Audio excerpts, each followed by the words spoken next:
मोक्ष का द्वार है। तो हम लोग पहले इसी को भी गा रहे थे कि जो वहां से जब चादर बन करके आता है तो पहले रंग रेज को दिया जाता है। रंग रेज वाले गुरु जी जैसे ही शरीर तैयार होता है तो पहले गुरु जी के हवाले कर दीजिए,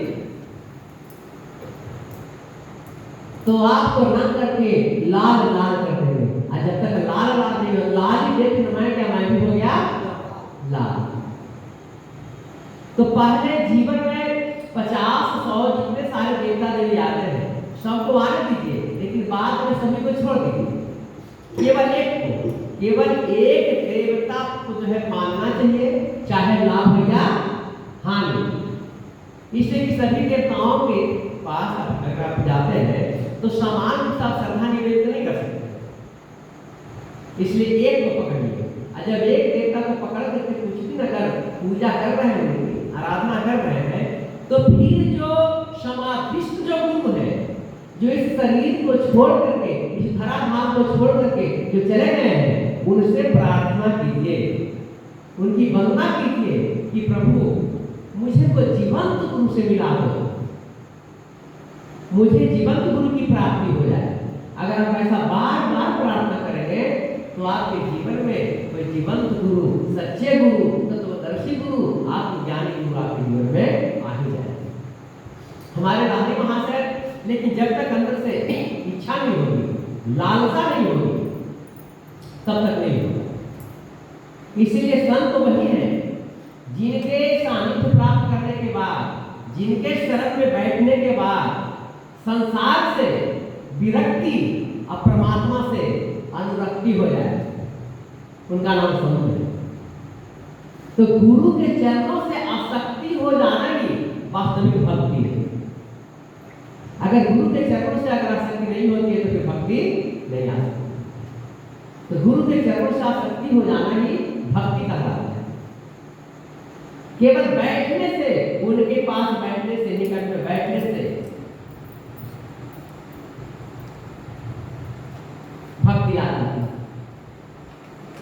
जब लाहिरी वहां से जाते हैं तो इनको भी संत महात्मा का जो है जानने का, पहचानने का, देखने का, दर्शन करने का मन में बहुत ही लालसा, हार्दिक लालसा, इच्छा थी। जब इनका तबादला रानीखेत हो गया, जब रानीखेत हो जाता है तो पहले तंबू में ऑफिस का कार्य होता था।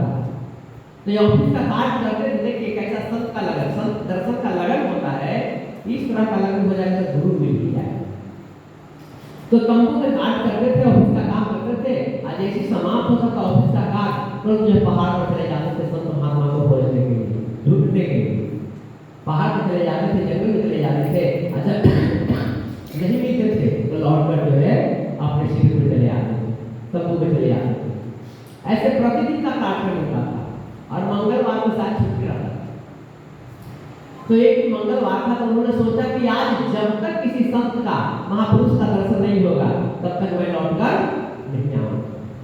तो उस दिन लाहिरी महाशय वहां से चलते हैं तो जाते जाते जाते जाते बहुत दूर निर्जन वन में, निर्जन जंगल में, पहाड़ पर चले गए। ये 4-5 बज गया, शाम का समय हो गया।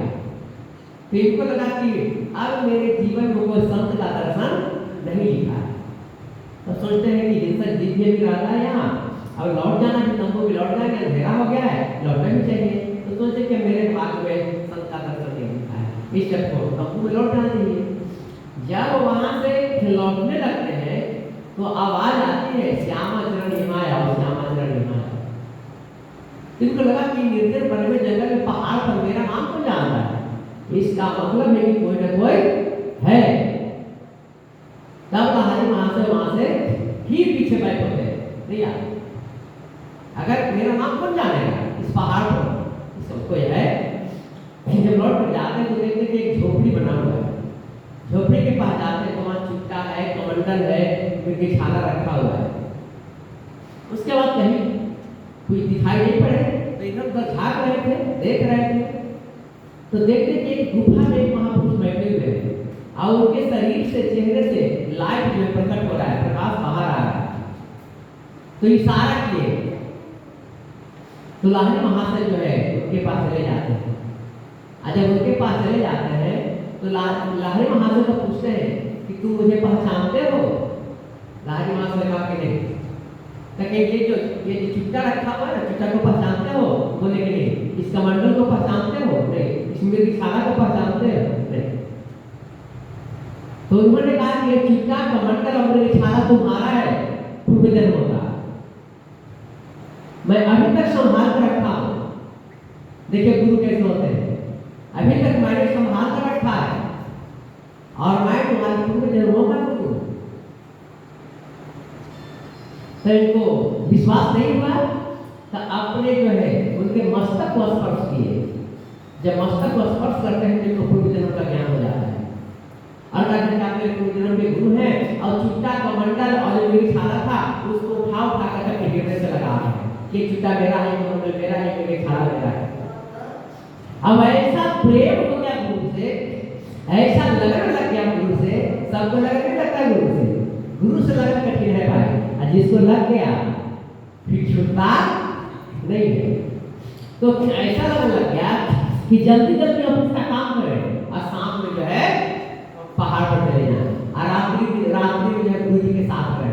वही महाअवतार बाबा जी। तो वही रहने लगे। तो प्रतिदिन काम करते थे, चले जाते थे। लेकिन सब कुछ प्राप्त हो जाने के बाद एक दिन बाबा जी महाराज ने कहा कि अब तुम घर चले जाओ। देवनाथ कहा कि नहीं प्रभु, अब मैं नहीं जाऊंगा आपको छोड़ करके, मैं कोई कार्य नहीं करूंगा, अरे घर जाऊंगा। अब मुझे आप ही के साथ रहना है, घर परिवार से कोई मतलब नहीं है, आप ही के पास रहूंगा, नौकरी से रिजाइन कर दूंगा। अब हम कुछ नहीं कहिए। तो उन्होंने कहा कि नहीं गृहस्थ में जाओ। तो नहीं हम जाने का मन नहीं कर रहा, नहीं जाएंगे, अभी रहेंगे, नौकरी छोड़ देंगे। लेकिन जब लौट कर आते हैं तो तंबू में जो है ट्रांसफर लेटर रखा हुआ था। जब ट्रांसफर लेटर देखे तो लाहिरी महाशय जो है ये आश्चर्यचकित हो गए। तो वहां से फिर लौट करके जाते हैं तो कहते श्यामा, मैंने ही तुम्हें रानी खेत जो है तबादला करवाया था, मैंने बुलाया था तुम्हें। तो शिष्य में कहाँ क्षमता है कि गुरु को ढूंढेगा, गुरु ही शिष्य को ढूंढ लेते हैं, गुरु ही बुला लेते हैं। उन्होंने कहा कि श्यामा, मैं तुझे बुलाया था रानी के, अब तुम्हारी आवश्यकता नहीं है, जाने दो, जाओ। ये तो ट्रांसफर लेटर आ गया। तो बोले कि गृहस्थ में नहीं जाएंगे, अब नहीं जा सकते, नहीं श्यामा तुमको जाना पड़ेगा।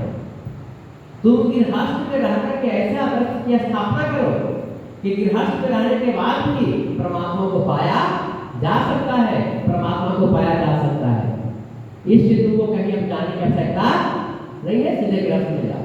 तो जिस तरह से एक वीरांगना स्त्री अपने पति को ये अस्त्र शस्त्रों से लैस करके सुसज्जित करके रण क्षेत्र में भेजती है, ठीक उसी प्रकार बाबा जी महाराज ने श्यामाचरण लाहिरी को जो विभूतियों से सुसज्जित करके इस संसार में भेजे। आकर के जाओ, आगे हस्त भी परमात्मा की प्राप्ति संभव। ऐसा नहीं तुमको सन्यासी बनना है, आगे बनना है, आगे बनना है। जिसका अनुसरण सभी लोग करें, ऐसा आदर्श की स्थापना करो समाज में जाकर जिसका अनुसरण सभी। लेकिन लाहिरी महाशय आते नहीं थे, बहुत रोने लगे आने के टाइम में। तो बोले कि ठीक है, तुम जब बुलाएगा तब मैं आ जाऊंगा।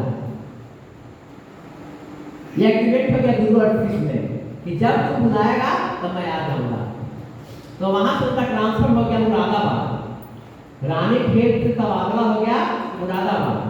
जब मुरादाबाद आए तो जैसे हम लोग रहते हैं वैसे श्यामाचरण लाहिरी महाशय में रहते थे। तो रहते रहते हो जाता ना दोस्ती, तो 4 मित्र बन गए वहां। तो प्रतिदिन शाम के साथ घूमने के लिए जाते थे, टहलने के लिए जाते थे।